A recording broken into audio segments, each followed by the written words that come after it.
Hey, what's happening, guys? Following the previous information from Kevin Feige, where he actually confirms the approximate age of Peter Parker in the Spider-Man's reboot, as well as the fact that he will still be in high school, we've got even more details on the MCU Spider-Man. In a recent interview with Crave Online, Kevin Feige gives even more exciting details on the new Spider-Man. Now, first of all, he pretty much confirms there will be no origin story. It will not be an origin story, but with great power comes great responsibility. It is inherent to who his character is, but we want to reveal it in a different ways and spend much more time focusing on this young high school kid in the MCU dealing with his powers. He later added, there is a young kid running around New York City in a home-made version of this Spider-Man costume in the MCU, you just don't know it yet. Well, pretty much there you go, no origin story. Maybe some flashbacks with Uncle Ben, maybe something related to Peter's past pre-Spider-Man years. He will be Spider-Man from the very start, that's how it spins out. He probably already got bitten by a spider during the Phase 2. And finally he was asked if he could favor any of the Spider-Man's costumes from the previous Spider-Man's movie adaptations, as well as he gives details on the brand new suit we will actually get in the MCU. Quote, well, yeah, I mean, look, I was more involved in the Raimi's ones and I think they did a very good job.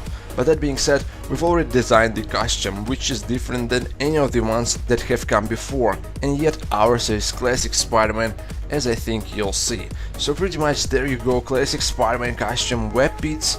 I don't know about them. We'll probably get a mix of Ditko Spider-Man, Romita Spider-Man, Romita Jr. Spider-Man with a much smaller logo on his chest, with a bigger logo on his back, a classic Spider-Man logo. Also, just something really interesting, apparently Feige and Marvel already knew about the whole Spider-Man deal back in October when they did the Marvel's Phase 3 announcement, but it wasn't really official yet, so they couldn't speak about it. Quote, Spider-Man we knew about when we were doing that announcement in October.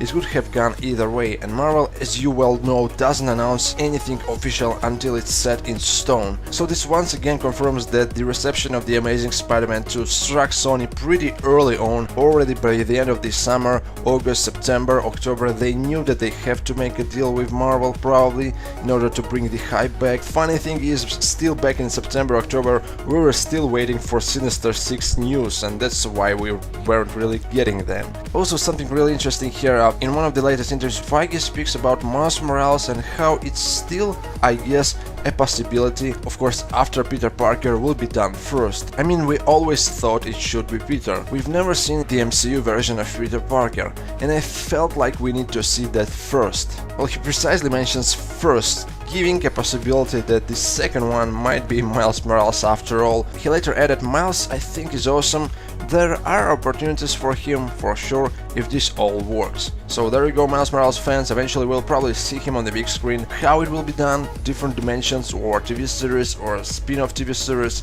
we'll see. Check out all these interviews in the description box, let me know what you guys think, especially about the classic Spidey suit, and I'm off for now.